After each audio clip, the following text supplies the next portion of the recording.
दुपारच्या चहाची वेळ झाली, त्यामुळे मस्तपैकी अद्रकाचा चहा या ठिकाणी ठेवलेला आहे आणि चहा उकळल्यानंतर मस्त त्यांना गाळून घेतलं त्या चहाला. आणि हा जो ग्लासवाला आहे हा यांचा कप आहे आणि स्टीलवाला माझा कप आहे.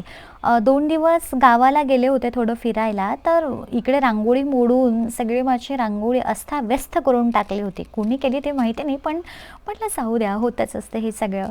तर त्यामुळे आता ते स्वच्छ पुसून घेईल आणि नवीन रांगोळी काढेल. आणि कोकणातनं मी फिरायला गेले, त्याची व्हिडिओ लवकरच मी टाकणार आहे.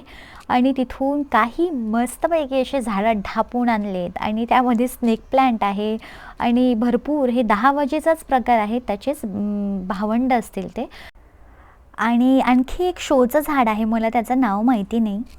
आणि या ढापून आणलेल्या झाडांना छानपैकी मस्त कुंड्यांमध्ये लावलं आणि त्याला पाणी घातलं आणि त्यांना सांगितलं पण लावताना की छानपैकी मस्त एकदम माझ्या इथे हसत खेळत जगा आणि राहा कुंड्यांमध्ये.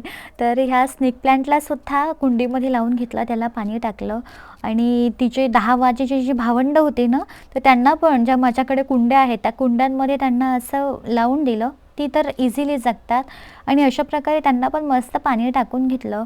आणि या कुंडीमध्ये आहे तरी काय, तर इथे मस्तपैकी हिऱ्यांचा खजिना आहे.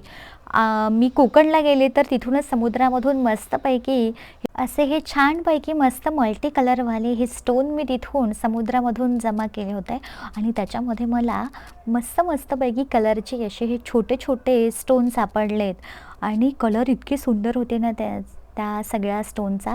आणि त्याच्यामध्ये हे एक शिंपलं हा शंखू होता.